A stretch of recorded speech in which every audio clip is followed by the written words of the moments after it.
మహేష్ కాటూరి. ఈరోజు ముఖ్యంగా చాలా పెద్దవారు, ప్రముఖ నటుడు కోట శ్రీనివాసరావు గారు ఉదయం తెల్లవారుజామున తను మృతి చెందటం జరిగింది. సో తనకి కాటూరి మీడియా తరపున ప్రగాఢ సానుభూతి తెలియజేస్తున్నాం. అయితే ఈరోజు మనం ముఖ్యంగా ప్రధాన అంశాల్లోకి వెళ్తే, మా జీన్స్ బాగున్నాయా? సో ఎవరైతే మ్యారేజ్ చేసుకోవాలనుకుంటూ ఉన్నారో తొందరగా త్వరగా చేసుకోవాల్సిన అవసరం ఉంది. ఎందుకంటే శ్రావణ మాసం ఇంకా 15 డేస్లో అయిపోతుంది. దాని తర్వాత ఇక మ్యారేజ్ సీజను. ఒకవేళ ఈ నవంబర్ తర్వాత మళ్ళీ డిసెంబర్, జనవరి ఇట్లలో లేవు, మళ్ళీ 2026 ఫిబ్రవరిలో చేసుకోవాల్సి వస్తుంది.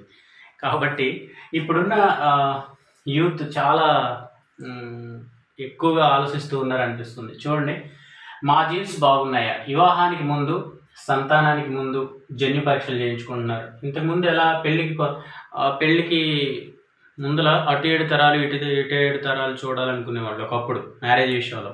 కానీ ప్రజెంట్ ఏం జరుగుతుందంటే, చూడండి, పెళ్ళికి కొందరు జాతకాలు చూస్తారు, మరి కొందరు ఆస్తుపాస్తులు చూస్తారు, 7 తరాల చరిత్రను చూసేవారు ఉన్నారు.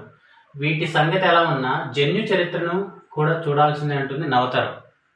ఎందుకంటే అది బాగుంటే పుట్టబోయే పిల్లలు ఆరోగ్యంగా సరిగా ఉంటారు. అందుకే పెళ్లి ముందే జన్యు పరీక్షలు ముందుకు వస్తున్నారు. ఇంకొందరు పిల్లలు పుట్టే ముందే జన్యు విశ్లేషణ చేయించుకుంటున్నారు.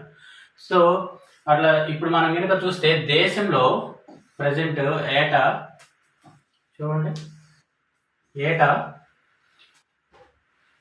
2.50 కోట్ల మంది, అంటే 2.5 కోట్ల మంది శిశువులు జన్మిస్తున్నారు ప్రతి ఏటా.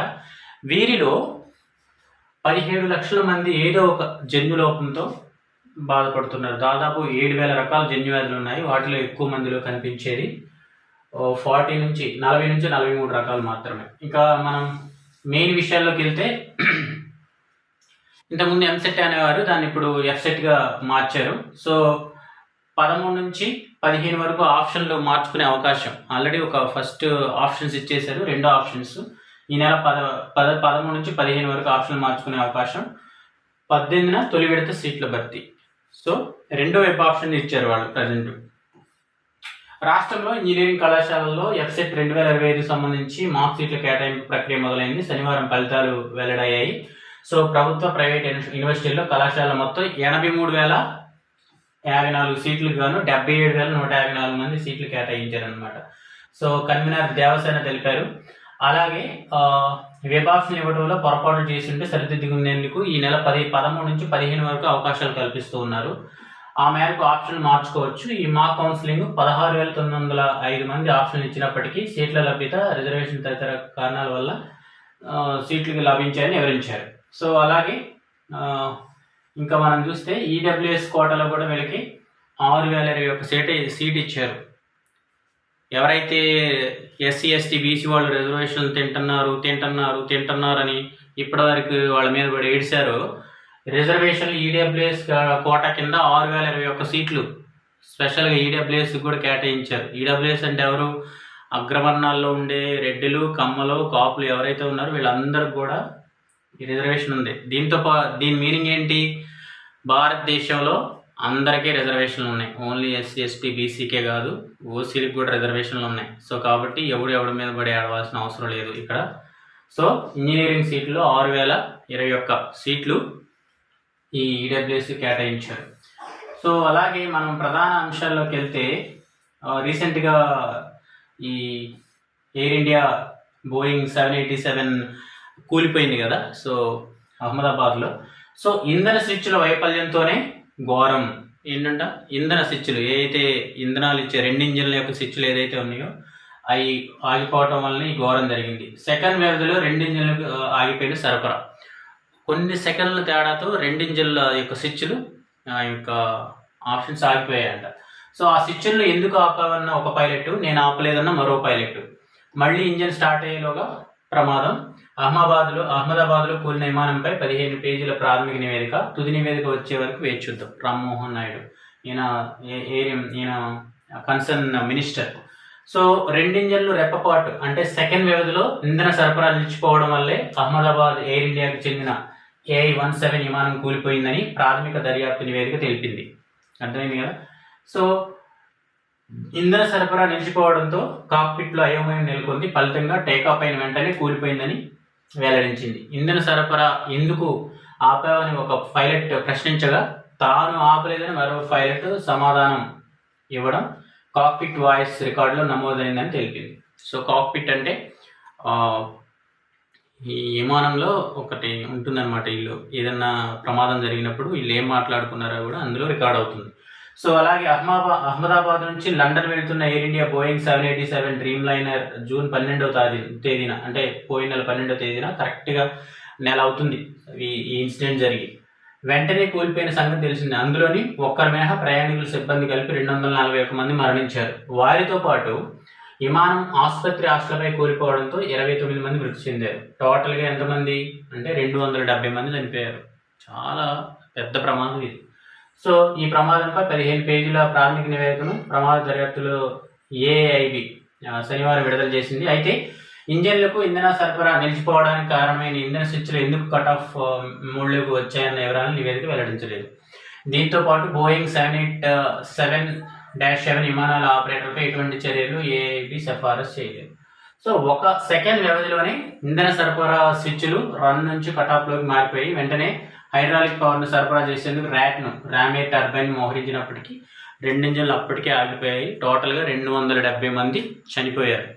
సో ఒక అతను ఆ యొక్క ఏదైతే ఎమర్జెన్సీ విండో ఉందో దాన్ని ఓపెన్ చేసుకొని ఆ బ్రిటిష్ సిటిజన్ బ్రతికిపోయారు. సో దీని యొక్క నివేదిక ఇంకా రావాల్సి ఉంది. అలాగే అల్లుడు కాదు యముడు, బీమా సొమ్ము కోసం అత్తాహత్య, కారు ఢీకొట్టించి ప్రమాదం జరిగిందని ఫిర్యాదు. సిద్దిపేట జిల్లాలో ఘటన, తెలంగాణలోనే జరిగింది ఇది, సిద్దిపేట జిల్లాలోనే. ఈయన ఏం చేశాడంటే వెంకటేష్, ఇతని పేరు వెంకటేష్, కోళ్ల వ్యాపారం చేద్దామని చెప్పేసి కోళ్ల వ్యాపారం పెట్టాడు. అందులో ఆయనకి 22 లక్షల లాస్ వచ్చింది. అయితే ఈ లాస్ని ఎలా పూడ్చుకోవాలి, ఎలా చేయాలి అని తనకి అర్థం కాక ఏం చేశాడంటే తన అత్త 57 సంవత్సరాల తన అత్త. సో తను ఒక పథకం పన్నాడు. అత్తను చంపేసి అత్తకి బీమా పాలసీలు ఇవన్నీ కట్టేసి ఆమెను చంపేస్తే బీమా సొమ్ము వస్తుంది, దాని ద్వారా ఈ అప్పులు తీర్చుకోవచ్చు అని చెప్పేసి ఎవరైతే అప్పిచ్చారో అతని పేరు కరుణాకరు, ఈ కరుణాకర్ కూడా చెప్పాడనమాట ఆ బీమా సొమ్ము వస్తే ఆఫ్ నీకే ఇస్తానని చెప్పేసి. సో వీళ్ళిద్దరు కలిసి పన్నాగం పన్నారు. ఎలా అంటే అప్పటి వరకు ఆమెకి ఏ ప్రమాద బీమా లేదు. పోస్ట్ ఆఫీస్లో 15 లక్షలు కట్టాడు. అలాగే SBI దాంట్లో 40 లక్షలు బీమా పాలసీ, యాక్సిడెంట్ బీమా పాలసీ కట్టాడు. కట్టిన తర్వాత ఒకరోజు ఏం చేశాడంటే ఈ కరెంటు మీటర్లు ఉంటాయి కదా, కరెంటు మీటర్ల దగ్గర ఈ మీటర్కి మీ సంతకం కావాలా, కరెంటు మీటర్ ఫిట్ చేయాలంటే అని చెప్పేసి అతని రోడ్డు మీదకి ఆ పొలం దగ్గరికి ఎక్కించుకొచ్చి రోడ్డు మీద ఆపి తన పొలంలోకి వెళ్ళాడు. ఈలోపు కరుణాకర్ కాల్ చేశాడు. ఒక కార్ని అద్దెకు తీసుకున్నారు. కరుణాకర్ కార్ని రెడీగా ఉంచాడు. తను రోడ్డు మీద వదిలిపెట్టాడు కదా, పొలంలోకి వెళ్ళి ఈ వెంకటేష్ అనే అతను అల్లుడు ఆ కరుణాకర్ ఫోన్ చేశాడు అతని గుద్దించి చంపేయమని. తను హిట్ చేశాడు, అక్కడే చనిపోయింది. హిట్ అండ్ రన్లో వెళ్ళిపోయాడు. ఈయన వెంకటేష్ వచ్చేసి కేసు ఫైల్ చేశాడు. సో పోలీసులకు అనుమానం వచ్చి అసలు ఈ CCTV అన్నీ చూస్తే కార్ నెంబర్ ఇవన్నీ దొరికితే కరుణాకర్ ప్రశ్నించగా ఫైనల్గా ఇదిగో ఈయన వెంకటేష్ చేయమని చెప్పాడని చెప్పారు. సో కాబట్టి ఇలాంటివి కొల్లలు జరుగుతున్నాయి. సో జాగ్రత్తగా ఉండాలి. అత్తను చంపి అప్పులు తెచ్చడం ఏంటాడు ఆయన, ఇదేం. సో ఇంకా ప్రధాన వార్తల్లోకి వెళ్తే 2029 ఎన్నికల్లో ప్రధాన ఎజెండా BC రిజర్వేషన్లే. అన్ని రాష్ట్రాల్లో అమలైతే నిజమైన విజయం, ముఖ్యమంత్రి రేవంత్ రెడ్డి. తెలంగాణలో అమలు అవ్వాలి కదా, సో వెరీ డిఫికల్ట్ అంటుంటే Indra Sawhney versus Union of India కేసులో 50% రిజర్వేషన్లు దాటకూడదని వాళ్ళు క్లియర్గా చెప్పారు కదా. 2018లో కేసీఆర్ కోర్టుకు వెళ్ళాడు, సుప్రీంకోర్టుకి వెళ్ళాడు, హైకోర్టుకి వెళ్తే హైకోర్టు కొట్టేస్తే 33% BCలో రిజర్వేషన్ కావాలని చెప్పేసి స్థానిక సంస్థల్లో హైకోర్టు కొట్టేసింది. హైకోర్టు ఈ అప్పర్ క్యాస్ట్ వాళ్ళు కేసు వేసారు దీని మీద, హైకోర్టు కొట్టేసింది. మళ్ళీ సుప్రీంకోర్టుకి వెళ్తే సుప్రీంకోర్టు కూడా మొట్టికాయలు వేస్తే దాన్ని తీసుకొచ్చి 23% చేశాడు. 33% చేసినప్పటికే 55% దాటిపోతుంటే 60% దాటిపోతుంటే ఇప్పుడు 42% చేస్తామంటే 74% అవుతుంది. ఈ ఆర్డినెన్స్ నిలబడేదేనా? ప్రజెంట్ అయితే బిల్లుని శాసనసభ ఆమోదించిన తర్వాత గవర్నర్ ఆమోదానికి వెళ్తుంది. ఆ గవర్నర్ నుంచి రాష్ట్రపతి ఆమోదానికి వెళ్తుంది. ప్రజెంట్ గవర్నర్ దగ్గరే ఈ బిల్లు ఉంది. సో దీని తర్వాత రాష్ట్రపతికి వెళ్ళాలి. అప్పుడు ఇది ఆర్డినెన్స్ అనేది వస్తుంది. ఈ ఆర్డినెన్స్ మళ్ళీ కేసు ఫైల్ చేస్తే ఇది మళ్ళీ రివర్స్ అవ్వచ్చు, ఏది కేసీఆర్ వేసిన దానిలాగా. సో కాబట్టి ఈ తెలంగాణలో అవుతుందా లేదా అన్న తర్వాతే మనం చూడాలి. ప్రధాన ఎజెండా బీసీ రిజర్వేషన్లే, మంచిదే, కానీ తెలంగాణలో అయ్యే విధంగా చూడాలి కదా ఫస్ట్. సో అలాగే జీడిపిలో 10% వాటా. ఇక్కడ సీఎం రేవంత్ రెడ్డిని సన్మానించిన కాంగ్రెస్ బీసీ నేతలు చిత్రంలో ఆది శ్రీనివాస్, మహేష్ కుమార్ గౌడ్ అండ్ కొండ సురేఖ. సో నిజంగా చెప్పాలంటే బీసీలు ఎందుకు అంత తొందర? ఆల్రెడీ సేమ్ ఇలాగనే ఆర్డినెన్స్ తీసుకొద్దామని కేసీఆర్ చేశాడు. సుప్రీంకోర్టు అక్కడ ఫైనల్గా కొట్టేసింది. వెయిట్ అండ్ సీ ఏమవుతుందో ఆర్డినెన్స్. అది ఎలక్షన్స్ ముందు ఈవెన్ ఇట్లానే మహారాష్ట్రలో మరాఠీలను కూడా ఇట్లా బీసీలో ఒక ఇష్యూ వచ్చినప్పుడు రేపు ఎలక్షన్స్ అనగా సుప్రీంకోర్టు కొట్టేసింది, బీసీలో ఇస్తామని చెప్పేసి రిజర్వేషన్స్. సో మనం ఆలోచించలేమన్నమాట. సో కాబట్టి వెయిట్ అండ్ సీ. 42% రిజర్వేషన్ అనేది తెలంగాణలో బీసీలకు అమలవుతుందా లేదా అనేది రాబో దినాల్లో మాత్రమే మనకు తెలుస్తుంది, కోర్టులు నిర్ణయించాలి. సో కాబట్టి జీడిపిలో 10% వాటాయే లక్ష్యం. అధిక వడ్డీకి రుణాలతో అభివృద్ధికి తీవ్ర ప్రభావం. సీఎం రేవంత్ రెడ్డి సీఎంతో ప్రధాని ఆర్థిక సలహా మండలి చైర్మన్ ప్రొఫెసర్ మహేందర్తో భేటీ. Very good. జీడిపిలో 10% వాటా అనేది మంచిదే, చూద్దాం. సో అలాగే ఇక్కడ మనం చూస్తే విదేశీ విద్య నైపుణ్యానికి ప్రామాణికం కాదు. యాక్చువల్గా most of the people, politicians పిల్లలందరూ విదేశాల్లోనే చదువుతారు. ఈ మన బిలో పావర్టీ మిడిల్ క్లాస్ పిల్లోళ్ళందరూ ఇక్కడ కష్టపడి ఎన్నో కష్టాలతో ఇక్కడ చదువుతారు. మళ్ళీ వీళ్ళు చెప్పడానికి విదేశీ విద్య నైపుణ్యానికి ప్రామాణికం కాదంట. వీళ్ళ పిల్లోళ్ళందరూ అక్కడే చదువుతారు, ఆ కల్చర్కి అలవాటు పడతారు, అక్కడ ఇంగ్లీష్ నేర్చుకుంటారు అన్నీ. కానీ వీళ్ళు మాత్రం ఇక్కడ కాదంటారు. చూడండి, దేశంలో పీజీ విద్య పరిశోధనలో నాణ్యత పెంచాలా. అసలు పీజీ విద్యలోనే కాదు, అన్నిటిల్లో నాణ్యత పెంచాలా. ఈ చదువు దేనికి ఉపయోగపడట్లా. చాలామంది బీటెక్లు, బీకామ్లు, ఎంబీఏలు, ఎంసీఏలు చేసి బర్రెలెక్క ఉంది కదా, ఆమె పేరు ఎంపీకి పోటీ చేసింది, అలా బర్రెలు కాసుకోవడానికి ఉపయోగపడుతున్నాయి తప్ప ఎవరైతే చదువుకోలేదో వాళ్ళే బిజినెస్లు పెట్టుకొని వాళ్ళే చక్కగా ఓన్ బిజినెస్లు చేస్తున్నారు. వీళ్ళందరూ ఖాళీగా ఉంటున్నారు. నేను అనేది ఏంటంటే దేశంలో పీజీ విద్య పరిశోధనలోనే నాణ్యత పెంచడం కాదు, అసలు వృత్తి విద్య మనం ఏం చదువుతున్నామో దానికి తగ్గట్లుగా జాబులు వచ్చే విధంగా అన్నిటిలో పెంచాలి. అసలు విద్యా వ్యవస్థ అనేది భారతదేశంలో చాలా చండాలంగా ఉంది నిజం చెప్పాలంటే. సో కాబట్టి ఏ విద్య దేనికి పనికి వస్తుంది? దేనికి పని చేయట్లా. అలాగే ఇక్కడ నల్సార్ న్యాయవాద వృత్తిలో కఠిన సవాళ్లు. నల్సార్ స్నాతకోత్సవంలో CJI justice B R Gavai. So ఏమన్నాడు, విదేశీ విద్య వైపు నైపుణ్యానికి ప్రామాణికం కాదని, బ్రాండ్ పేరుతో ఒత్తిళ్లతోనూ అక్కడికి వెళ్ళరాదని, ఓ లక్ష్యాన్ని నిర్దేశించుకొని వెళ్ళాలని సుప్రీంకోర్టు ప్రధాన న్యాయమూర్తి జస్టిస్ బిఆర్ గవాయ్ అన్నారు. మన దేశంలో పీజీ విద్యాభ్యాసం, పరిశోధన అవకాశాలపై నమ్మకం లేకపోవడం వల్ల పలువురు విదేశాలకు వెళ్తున్నారని వ్యాఖ్యానించారు. దేశ న్యాయ వ్యవస్థ ప్రయోజనాల పరిరక్షణకు అత్యుత్తమ న్యాయవాదులను తీర్చిదిద్దేందుకు పీజీ విద్య పరిశోధనలో ఎక్కువ పెట్టుబడి పెట్టాల్సిన అవసరం ఉందని, వాటి ప్రమాణాలను మరింత మెరుగుపరచాల్సిన అవసరం ఉందని ఆయన పేర్కొన్నారు. సో ఇది నల్సార్ యూనివర్సిటీలో నిర్వహించారు, ఇక్కడే దగ్గర శామీర్పేటలోని. సో నెక్స్ట్ ఇంకోటి మనం చూస్తే, ఇద్దరు చిన్నారులతో మోహి. గోకర్ణ గుహలో రష్యా మహిళ రహస్య జీవనం గుర్తించి అడవి నుంచి బయటికి తీసుకొచ్చిన పోలీసులు. సో చూసాం కదా, నిన్న దగ్గర చాలా మంది చనిపోయారు. ఇది 1200 సీసాల కళ్ళు, అమాయకుల ప్రాణాలతో వ్యవస్థీకృత చెలగాట.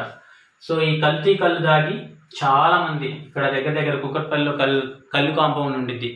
పాపం వీళ్ళని ఎలా ఎడిట్ చేశారంటే, అసలు ఈ చుట్టుపక్కల ఎక్కడ కూడా ఒక తాటి చెట్టు లేదు. అలాంటిది ఈ కళ్ళు ఎక్కడి నుంచి వస్తుంది అంటే, ఈ ఆల్ఫ్రాజోలం తర్వాత ఇంక కొన్ని కెమికల్స్ ఏదైతే ఉన్నాయో యాడ్ చేసి వాటి ద్వారా వీళ్ళని ఎడిట్ చేస్తున్నారు. ఎక్కువ మనం కనుక చూస్తే ఈ కుక్కట్పల్లి కళ్ళు కాంపౌండ్ ఇక్కడ దగ్గర చాలా ఉన్నాయి హైదరాబాద్ ఏరియాలో. సో దానివల్ల ఏం జరుగుతున్నాయి అంటే వాంతులు, విరేచనాలు, ఫుడ్ పాయిజన్ ఇలా జరిగేసి చనిపోతూ ఉన్నారు. ఆల్ఫ్రాజోలం అనేది చాలా డేంజరస్ కెమికల్.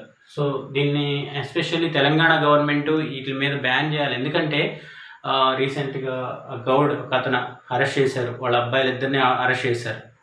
సో ప్రాణాలతో చెలగాటం ఆడద్దు. మీరు ఎనికేస్తే కల్తీ లేకుండా బయట నుంచి తెచ్చైనా ప్రొవైడ్ చేయండి. మీరు మనీ ఇస్తున్నారు కదా, మీరు కూడా మాల్ ఇవ్వాలి, కరెక్ట్ మాలే ఇవ్వాలి. ఒకవేళ తాగే అలవాటు ఉన్న వాళ్ళకి అయితే యాక్చువల్గా అది కరెక్ట్ కాదు. సో ఆల్ప్రాజోలం కలపడం వలన వాళ్ళ ప్రాణాల మీదకి వచ్చి 6-7 చనిపోయారు ఆల్రెడీ. సో కాబట్టి తెలంగాణ గవర్నమెంట్ దీని మీద టేక్ కేర్ చేయాల్సిన అవసరం. టెండర్లు తేల్చట్లే, పనులు జరగట్లే. అసలు తెలంగాణ ముఖ్యమంత్రి నా రక్తం, నా బాడీ కోసినా నా రక్తం చిందిద్ది కానీ డబ్బులు లేవంటే ఇంక నీకు టెండర్లో పనులు ఎక్కడ దొరుకుతాయి? ఎక్కడి నుంచి వస్తాయి డబ్బులు? ఆయనే నన్ను నరికినా, నన్ను చంపినా, నన్ను కోసినా నా ఎక్కడ డబ్బులు లేవంటుంటే వినట్లేదా మనం? సో ఇంకెక్కడి నుంచి వస్తాయి? సో కాబట్టి టెండర్లు తేల్చట్లే, పనులు జరగట్లే. సాగునీరిచ్చే నిర్మాణాలపై శీతకన్ను, పాలమూరు రంగారెడ్డి ఎత్తిపోతలపై ప్రధాన పిల్ల కాలువ తీరు. సో ఇంకా విషయాలు మనం చూస్తే 12 నుంచి నీట్ యూజీ కౌన్సిలింగ్. అలాగే ఇక్కడ ఒక కార్టూన్ ఉంది చూడండి, ఫోర్స్ అమెరికా సంపన్న ప్రవాసుల జాబితాలో 12 మంది భారతీయులు. So great news. ఈ 12 మంది భారతీయుల్లో సత్యనారాయణ, సుందర్ పిచాయ్ ఈ సిఇఓలు కూడా ఉన్నారు. సో ఈరోజు మనం చూసిన వాటిలలో మెయిన్ వార్తలు ఇవే.